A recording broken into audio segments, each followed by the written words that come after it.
आम्ही घर घेतलं तेव्हा मला एवढी बाल्कनी भेटली होती, एवढी गॅलरी भेटली होती, तर तिथं सारखी धूळ जमा होते. ओपन असल्यामुळे आणि जागा पण जास्त असल्यामुळे मी डिसाईड केलं, की आता मला इथे काहीतरी करावं लागेल. तर इथे मी आता मेकओव्हर करणार आहे. तर आपल्याला व्यवस्थित डिझाईन वगैरे छान करायची आहे. आधी त्याची आपली पूर्णपणे साफसफाई करायची आहे. म्हणून हा व्हिडिओ शेवटपर्यंत नक्की बघा. जर तुम्ही आपल्या चॅनलवरती नवीन असाल तर चॅनलला सबस्क्राईब केल्याशिवाय जाऊ नका. आणि मी एवढे झाडं लावून ठेवलेले आहेत, त्यांचा देखील कचरा होत होता. सगळं जे मनी प्लॅन होतं ते एवढं वाढलेलं आहे. मनी प्लॅन इतकं वाढलं, मी एकदम छोटंसं रोप लावलेलं होतं, त्याच्यावाला पूर्ण जाळी झालेली पूर्णपणे. आणि ते आपलं दुसरं एक रोप असतं जे पर्पल कलरचं फ्लावर असतं, ते देखील एवढं मोठं वाढलेलं आहे. तर त्याचा सगळा कचरा होत होता, कारण काही पानं ना सुकून जातात आणि खाली पडतात, तर त्याच्यामुळे धूळ होते. पूर्ण गॅलरी वेस्ट होत होती, पूर्ण कचरा होत होता. आणि पूर्ण पुढे त्याची विंडो असल्यामुळे त्याला मला फक्त विंडो क्लीन केली तर बाहेरची गॅलरी तशीच राहत होती. आणि रोज रोज आपण किती करणार, ते तर आहेच. म्हणून मी म्हटलं चला तर याचं मेकओव्हर करूया, याला पूर्ण क्लीन करूया. मी योगा वगैरे करते, तर त्याचंवालं सगळं साहित्य देखील मी तिथंच ठेवलेलं होतं. काही शूज वगैरे तिथं ठेवलेले होते, काही डंबेल वगैरे तिथं ठेवलेले होते. तर तुम्ही बघू शकता झाडं देखील सुकायला आलेली. गावी गेल्यानंतर कोणीच झाडांना पाणी टाकण्यासाठी नसतं, सगळेच आम्ही गावी चालले जातो. फ्लॅट सिस्टीम राहिली का असंच असतं, चाबी आपल्याकडे असतं, आपण दुसऱ्याला सांगू देखील शकत नाही. सगळी माती माती होते. तर आपल्याला काय करायचं, मला आता सगळं क्लीन करायचं आहे. ज्या झाडांना पाणी लागणार आहे त्याला व्यवस्थित पाण्याची सोय करायची आहे. आणि जे झाडांना पूर्णपणे खत लागणार आहे ते खत देखील टाकून द्यायचं आहे. एवढं मुलांच्या धावपळीमध्ये जमत नाही आणि सगळं पाणी वगैरे सगळं सुकून जातात. नंतर लक्षात येतं, अरे आपली झाडं तर वेस्ट होत आहेत.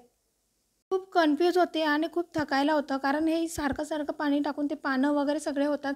आणि काही तर असं जे मनी प्लॅन असतं ना, ते तर प्रत्येक ठिकाणी वेल गेलेलं आहे. प्रत्येक ठिकाणी ते कसं उगलं मला पण समजलं नाही. पण प्रत्येक ठिकाणी ते वेल गेला असल्यामुळे तुम्हाला वेल पूर्णपणे काढायचा आहे. ज्या कुंड्या आहेत त्यांना मला कलर करायचा आहे. आणि जी भिंत दिसते त्याला देखील मला ड्रॉ करायचं आहे. सगळं व्यवस्थित मला तिथे ब्राऊन कलरचा कलर करायचा आहे, जे तुम्ही बघत आहात. माझा विचार होता की ती पूर्णपणे गॅलरी काढून घ्यायची आणि काढून घेतल्यानंतर जी विंडो आहे ती पूर्ण बाहेर घ्यायची, म्हणजे जेणेकरून आपला हॉल मोठा होईल आणि हॉलमध्ये ती गॅलरी पूर्णपणे घेऊन घ्यायची, त्याला POP करून घ्यायचं. पण डिसाईड केलं जर आपण याचा मेकओव्हर केला तर ते देखील यूज होईल. छोटे छोटे चेअर ठेवले तर चहा वगैरे प्यायला तरी आपल्याला बसता येईल. आणि तिथून ऊन एवढं छान येतं ना, सकाळी खूप ऊन येतं. आमचा फ्लॅट एवढा छान आहे की संध्याकाळ 7 वाजेपर्यंत जर आतमध्ये लाईट लावण्याची गरज पडत नाही, एवढं उजेड येत असतं. आता देखील मी दुपारी हा व्हिडिओ बनवत आहे, त्याचं उजेड पूर्णपणे आलेला आहे. तुम्ही बघू शकता जे वेल आहे ना ते मी सगळं काढून घेते, कारण ना काही पानं ते सुकून गेलेले आहे, ते बरं दिसत नाही आहे, तर परत परत ते सगळं घाण होतं. म्हणून मी ते सगळं काढून घेते. ते सगळं काढल्यानंतर मला तिथं नीम लावायचं आहे. नीम लावल्यानंतर मला असे जे आयुर्वेदिक असतात ना, जे रोपं आयुर्वेदिक असतात, जसे की पुदिना वगैरे असतात, पुदिना कढीपत्ता असे मला झाडं लावायचे आहेत. फुलांची झाडं तर माझ्या इथं टिकलेच नाही, तर त्यासाठी मला त्यांना देखील चेंज करायचं आहे. आणि जे खूप वाढलेले आहेत ते काढून घ्यायचं आहे, कारण काहीच उपयोग नाही. त्यांना फुलं देखील येत नाही. फुलं येतात तर आपल्याला बरं वाटतं, पण फुलंच येत नाही आहे. नुसतं शोसाठी ठेवण्यापेक्षा म्हटलं काढून घेऊया. आणि दुसरे आपण जे असतात, जे चिनी मातीचे जे पॉट मिळतात ना ते घेऊन यायचं, त्यांना कलर करायचा. हे सगळं काढण्यासाठी मला भरपूर वेळ लागला. आणि ते पूर्णपणे मी सगळं काढल्यानंतर जी माती एकत्र केली, कारण काहींमध्ये ना झाडच नव्हते लागलेले, जे सुकून गेलेले होते. काही तुळशी सुकून गेल्या होत्या, कारण मी 15 दिवस गावी होती दिवाळीला, तर ते सगळं बेकार झालेलं. तर मला कधीपासून म्हटलं कधी हे करू, मला असं झालेलं. तर मी काही घाण तर आता आवरून घेतलेली आहे. तुम्ही बघू शकता भिंती देखील पूर्ण ब्राऊन कलरच्या होऊन गेल्या, कारण सगळी माती माती झालेली. तर ते देखील मी वॉश करून घेतलेलं आहे. आता याच्यासाठी मला कलर डिसाईड करायचा आहे. कलर डिसाईड करून मला त्या ज्या कुंड्या आहेत त्यांना देखील कलर करायचं आहे. काही झाडं मला प्लांट आणायचे आहेत.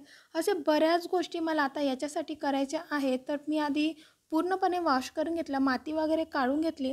आणि त्याला व्यवस्थित जी आपली लादी आहे गॅलरीची ती देखील मी पुसून घेतलेली आहे. तिथेच मी कांदे वगैरे ठेवले होते, गावाकडनं जे कांदे आणले होते ते देखील मी तिथे ठेवलेले, ते देखील मी उचलून घेणार आहे. आणि याला छान असं मेकओव्हर करणार आहे. मी याचा मेकओव्हर दुसऱ्या पार्टमध्ये दाखवेल, तर ते पूर्णपणे आता किती क्लीन झालं ते दाखवणार आहे. तर पुढच्या पार्टमध्ये व्हिडिओच्या मी पूर्णपणे मेकओव्हर एकदम सुंदर असं करणार आहे. मी डिसाईड करून घेतलेलं आहे. ग्रीन कार्पेट वगैरे ऑनलाईन मागवायचं असेल तर ते लगेच येणार नाही, म्हणून ते येईल तेव्हाच मला नेक्स्ट व्हिडिओ बनवता येईल. म्हणून तुम्ही अजिबात स्किप करू नका. हा व्हिडिओ बघण्यासाठी, माझं गॅलरी किती सुंदर दिसणार आहे हे बघण्यासाठी स्किप करू नका. जर तुम्ही चॅनलवरती नवीन असाल तर चॅनलला सबस्क्राईब करा, जेणेकरून तुम्हाला बेनिफिट मिळेल.